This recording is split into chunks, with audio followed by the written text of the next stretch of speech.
Oh, right now, President Trump planning to deliver on his promise to build that wall between the U.S. and Mexico. But first, the government needs to access a lot of private property along the border. And now some Texas residents, while they get notices that their land that would be needed for the wall, well, it could possibly be seized by the federal government under the law known as eminent domain. And that could lead to some long legal battles for the federal government. What does this mean? Mercedes Colwin is a criminal defense attorney, Fox News legal analyst. Richard Roth is a defense attorney. Welcome to you both. Thank you for having us. Mercedes, let me first start with you. Sure. Eminent domain has been a big issue, especially with conservatives for many years, who cannot stand it because it's the government taking your property for public use, but also in one decision, a private use. Right. This may come as a surprise to a lot of folks down on the border that their land could be taken. Well, it's pretty shocking. First of all, they're going to say, wait, number one, we have due process. So we're going to go into court. We're going to challenge the government taking our property on various grounds. One, is it really for public use? Do you really need to seize my property in order to make this happen?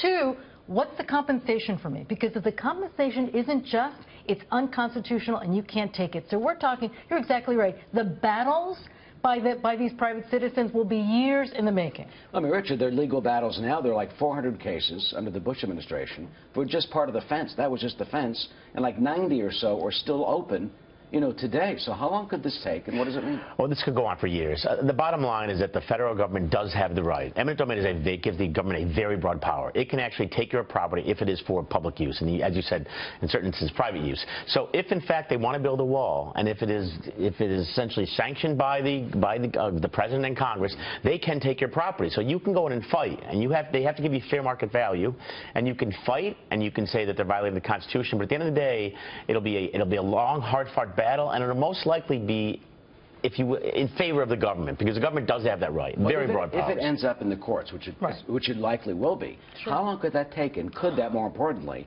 prevent the wall from being built in the first place? Oh, absolutely, because the first thing the property owner is going to do is like, Judge, we need a restraining order right away, because if they take my property, it's a foregone conclusion. So they're going to type the courts in that way. Then they get to the litigation.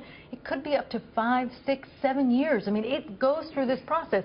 Starts at the trial level, goes to the appellate level, and who knows? You're talking about a constitutional right. We may end up at SCOTUS. And in fact, it is an injunction, because it's a real property. So you get an injunction. The other problem the president has is how he's going to fund it.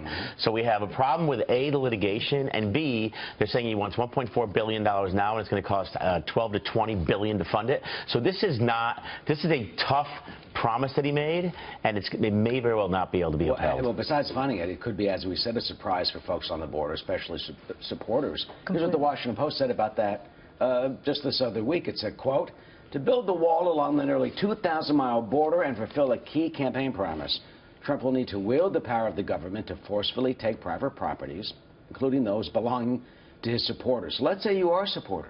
You've got your back lawn, you've got your ranch, and suddenly someone comes knocking on your door saying, "We're taking your land." And they raise it. I mean, they raise it. Absolutely, unquestionably, go to the court and say, "Court, I need immediate assistance." Lawyer up, go into court, get that injunction, as Richard said, and then move the process along. It's going to tie up things for years to come. And there's no other option. You have to run to court, because the bottom line is that if you do not, then they will give you money and you won't have a property to live in. So clearly, you have to take affirmative action. Everything ends up in court these days in this country. It seems like lucky for us, though. We're very happy That's about a good thing there. All right, Mercedes, Richard, thanks so much.